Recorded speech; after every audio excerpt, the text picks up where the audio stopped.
Tisztelt ünneplő közösség, tisztelt hölgyeim és uraim, kedves fiatalok! 166 éves évfordulójára érkeztünk annak, hogy március 15-én kitört a pesti forradalom. 1848 tavaszán nem csak Budapesten, hanem több európai városban, így Bécsben, Párizsban is fellázadt az ifjúság, a nép. Forradalom nem gyakran szokott kitörni a világ történelemben, csak ha a kialakult körülmények azt szükségessé tették. Olyankor, amikor az emberek elégedetlenek voltak a helyzetükkel, életkörülményeikkel, többé nem tudták elfogadni azokat az igazságtalanságokat, amik velük történtek, a vezetők viszont nem kívántak változtatni a rossz irányon, vezetési módszereiken. A régi kormányokat le akarták váltani, és helyettük újabb kinevezését, illetve nálunk magyar kormány alakítását követelték, és felelős minisztériumot Pesten. Ennek megfelelően indult meg a forradalmi készülődés Budapesten is. Megszületett a 12 pont, amely a magyar nemzet követeléseit tartalmazta. Petőfi megírta buzdító, mozgósító erejű versét, a Talpra Magyart, amit minden magyar embernek illik ismerni. 1848. március 15-e 166 éve a magyarság, a magyarok ünnepe, nemzeti ünnep. Ez a nap olyan kitüntetett nap, amelyen a magyarság a nemzeti összetartozását ünnepli. Hiába próbálták az 1950-es években a szélsőséges kommunista erők március 15-ét munkanappá nyilvánítani, az ünneplést betiltották, de az a magyar emberek többségének hazafias érzelmeit nem befolyásolta. Ez a nemzettudat tette lehetővé az 1956-os forradalom és szabadságharc eseményei során, hogy a hazaszerető honfitársaink bátran kiálltak az elnyomó, diktatórikus sötét erők elleni kilátástalan harcban. Az 1956-ot követő 34 év agymosásai sokat ártottak a nemzeti összetartozásunknak. Az 1990-es rendszerváltást követő időszak kezdetén még nem talált magára nemzetünk, sajnos ezért nem tudta biztosítani azt a szellemi megtisztulást, ami lehetővé tette volna határon kívüli nemzettársaink visszafogadását. Lásd 2004. december 5-i népszavazás eredményét. Ezen torz eszme művelőinek mozgatórugói az irigység és az önzés. Azóta 2010-ben korrigáltuk határon kívüli nemzettestvéreinkkel szembeni félresiklásunkat. Nemzeti összetartozás. Ez volt az első üzenete az 1848-as forradalomnak is. Második üzenete, hogy a hazáért késznek kell lenni cselekedni, áldozatot hozni. Erre elődeink a dicsőséges tavaszi hadjárat során mutattak példát. Ők a kivívott szabadságért, ha kellett, életüket is áldozták. Szerencsére ezt nem igényli pillanatnyilag tőlünk senki, de a hazaszeretetünkre igenis szükségünk van. Honfitársaink közül néhányan magyarságukat szégyelni valónak tartják, mert bizonyos csoportok egyes tagjai ezt sugallják.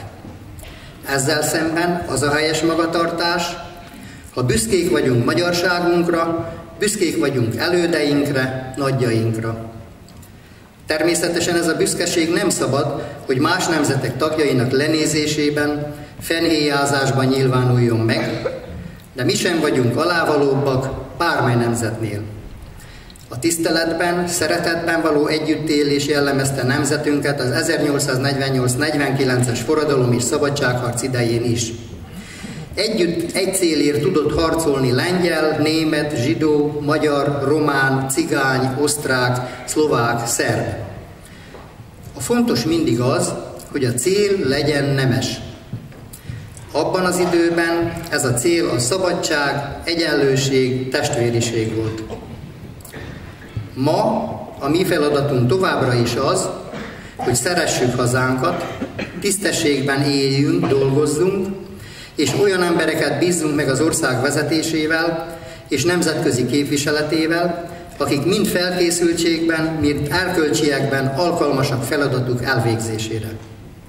akik a közös vagyont nem fogyasztják, hanem gyarapítják, akik a magyar emberek érdekeit minden más érdek előtt ilyen elsődleges fontosságúnak tartják, akik országunkat a jelenlegi világpolitikai helyzetben is reális, világos programmal a megkezdett fejlődési pályán tartják, igazságosabb társadalmi viszonyok kialakítása mellett.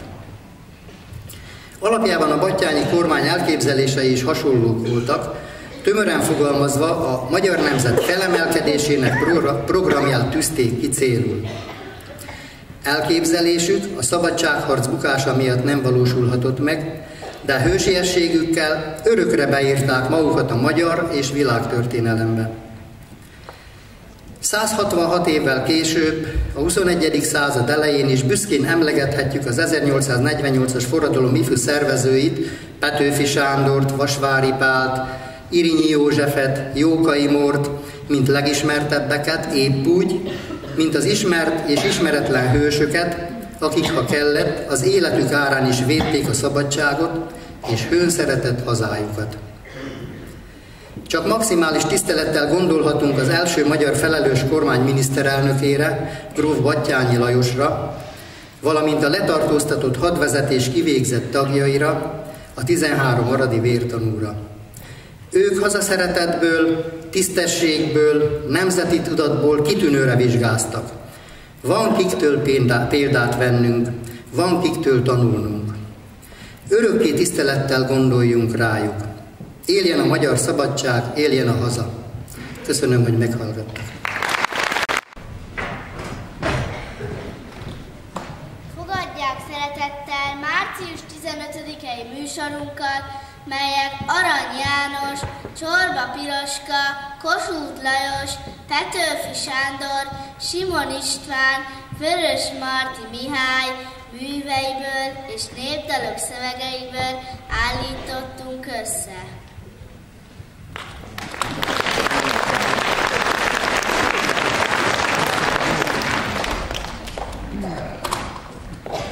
Kár, hogy a krónikákban, meg a könyvekben csak királyok, hadvezérek és politikusok tetteit jegyezték föl.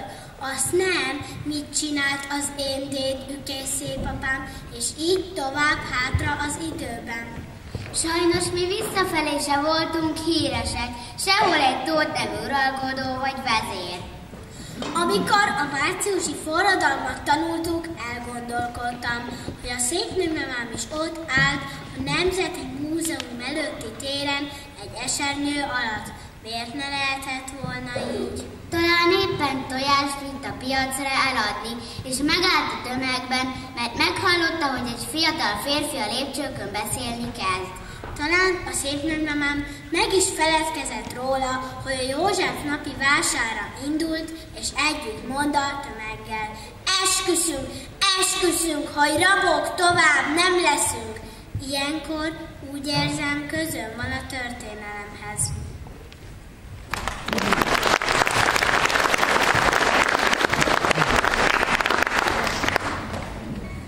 Az én nagyapám nagyapja pedig biztosan nemzetőr vagy lovas huszár volt. Kossuth hívó szavára Klapka György, Damjanics János vagy Bem apó seregébe áll. Hogy milyen nagyszerű korban éltek elődeink, hogy milyenek voltak 1848-49 lázas reménnyel teli forradalmi napjaik. Idézzük meg együtt a történelmi idők hangulatát. 1848. március 15-e délután a meghirdetett népgyűlésre a szakadó eső ellenére hatalmas tömeg gyűlik össze a Nemzeti Múzeum előtti téren.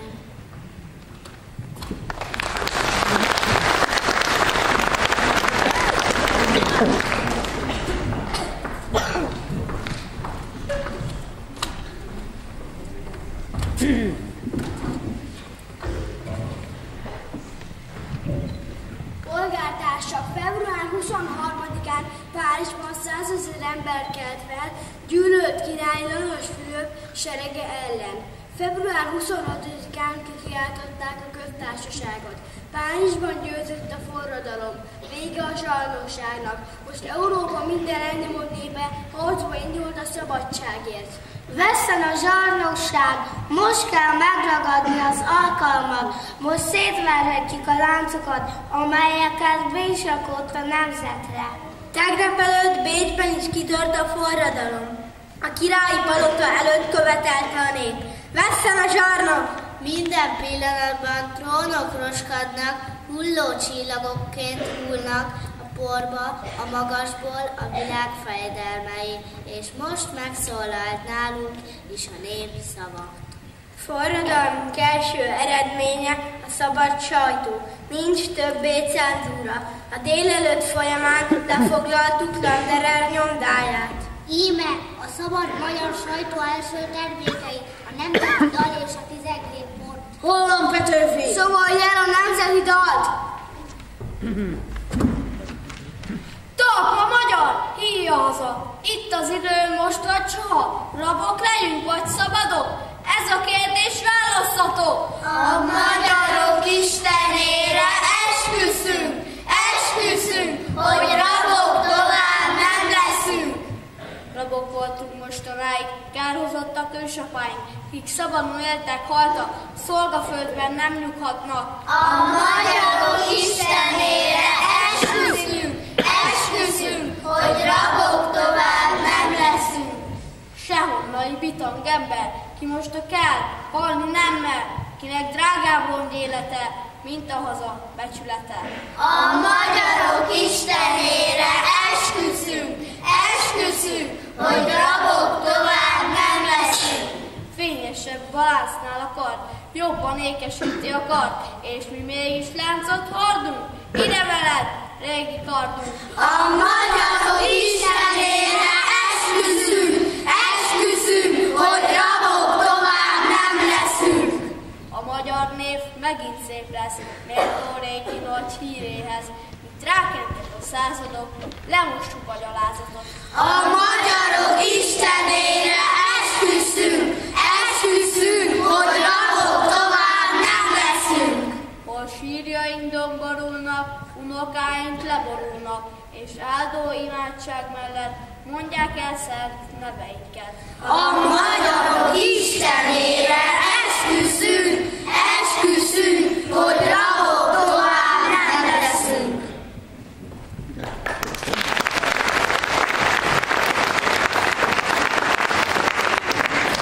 Mit kíván a magyar nemzet? Legyen béke, szabadság és egyetértés. Kívánjuk a sajtó szabadságát, cenzúra eltörlését. Felelős minisztériumot Budapesten. Évenkénti országgyűlés Pesten. Törvény előtti egyenlőséget polgári és vallási tekintetben. Nemzeti őrsereg. Közös teherviselés. Úrbéri viszonyok megszüntetése. Esküdtcég képviselet egyenlőség alapján. Nemzeti bank. A katonaság esküdjék meg az alapra. A külföldieket vigyék el tőlük. A politikai státuszfoglyok szabadon bocsátassanak. Unió, vagyis Erdélynek Magyarországgal egyesítése. Egyenlőség, szabadság, testvériség. Egyenlőség, szabadság, testvériség!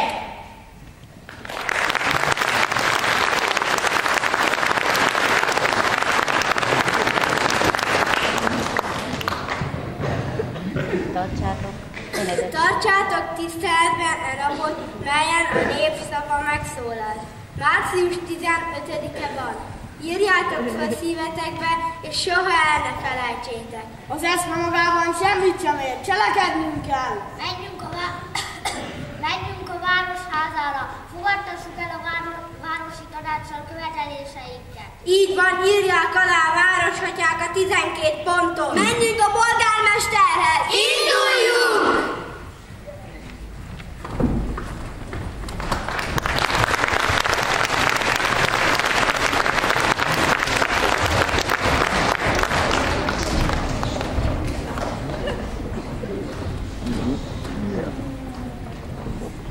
A forradalmas Lajos azt írta a levélben, mint rendelék magyar legény kell most a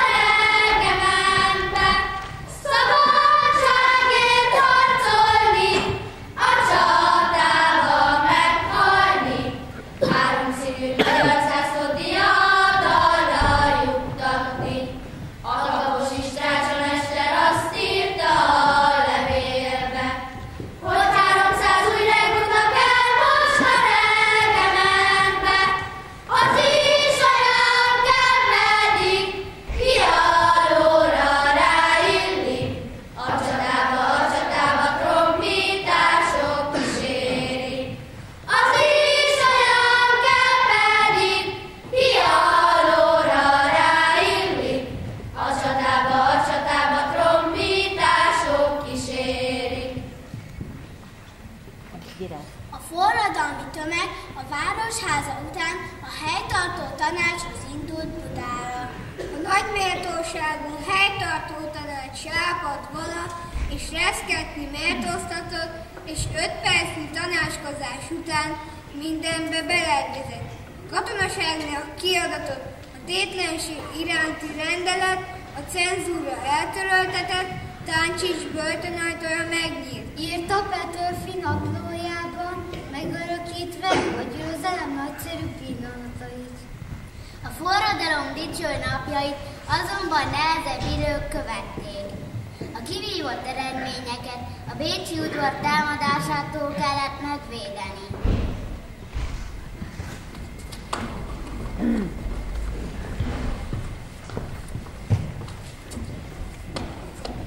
Hazám fiai!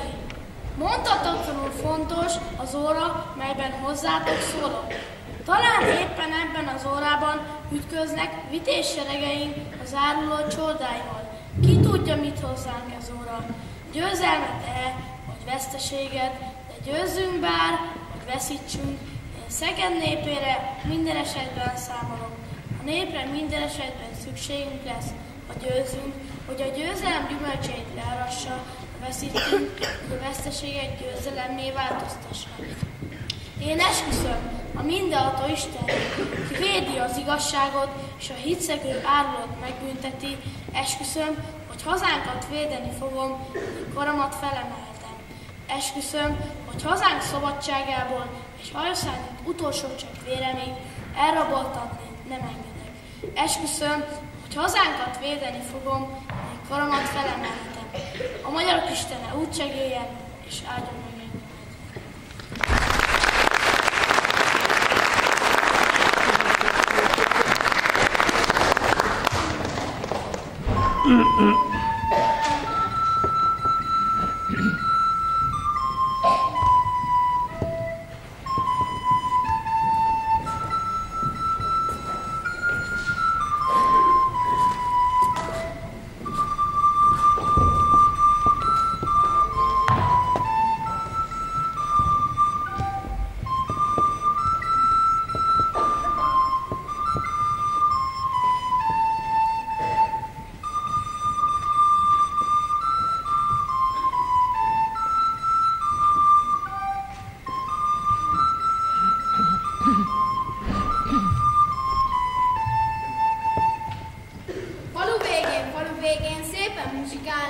Oda hívnak engemet is magyar katonának. Be is állok a verbumba, ha már verbuválnak, elmegyek a pajtásimmal, vitéz regundálnak. Remek, pusztulj, vasas német, nyomorgattad ezt a népet. Most a magyar huszáron rád, nem kötéllel, s csellel fogtál. Kossuth Lajos hívta őket, mint a fűszál, földből nőttek.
bár ezt nem döntöm a világ, éljen a magyar szabadság, éljen, éljen a nemzet, süverjen el nemzeti színrózsa.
Nincsen a világnak olyan katonája, Mindig a Kossuth huszár felül a lovára, kard az oldalára. de sok szőke barna kislány szíve fáj utána.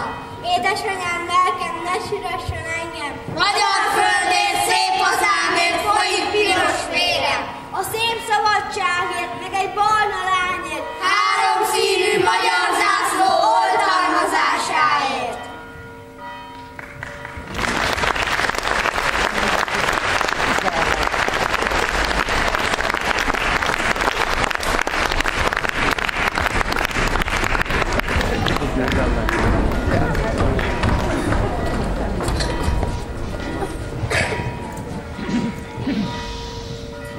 Trombitársok, topperek, kész a csatára a sereg. Előre! Süvít a golyó, cseng akar, ez lelkesíti a magyar. Előre! Ön az zászlóval magasra, egész világ hadd láthassa. Előre!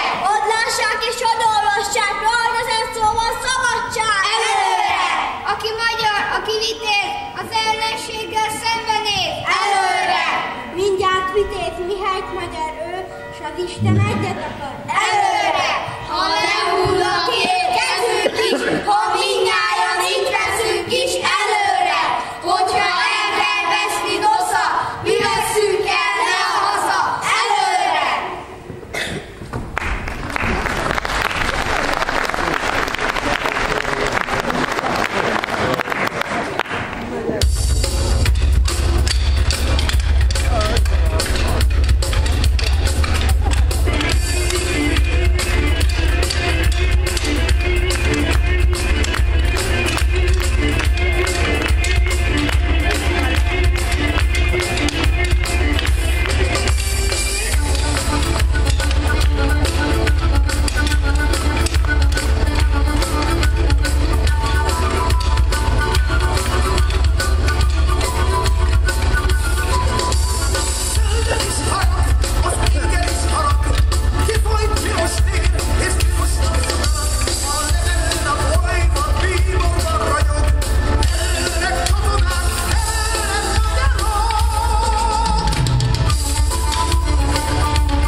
Most tél van, és csend, és hó, és halál. A föld megőszült. Nem hajszálanként, mint a boldog ember. Egyszerre őszült meg, mint az Isten. Ki megteremtvén a világot, embert, e félig Istent, félig állatot, elborzlott az ordomű felett, és bánatában ősz lett, és öreg.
Amikor óvodást voltam, azt hittem, hogy a piros-fehér-zöld az Petőfi Sándor. Ha megláttam valahol, kiabáltam. Ott van Petőfi Sándor, anya! Meg ott is. Ott lobog végig az utcán, az oszlopok és az üzletek oldalán, azok az zászlók. Mennyi Petőfi Sándor! Természetesen ma már tudom, hogy Petőfi Sándor költő volt, és a költő egészen más, mint egy zászló. Tudom, hogy 1823-ban született, anyja neve Krúz Mária, és hogy Segesvárnál elesett. Ahhoz képest, mint óvodás koromban tudtam, kész professzor vagyok. Mégis, amikor tavasszal fellobogózzák az utcánkat, olyan kedvem lenne kifelé kiabálni magamból, hogy Petőfi Sándor mégiscsak zászlóm. És mennyi Petőfi Sándor feszül a szélnek, hogy lobogjon.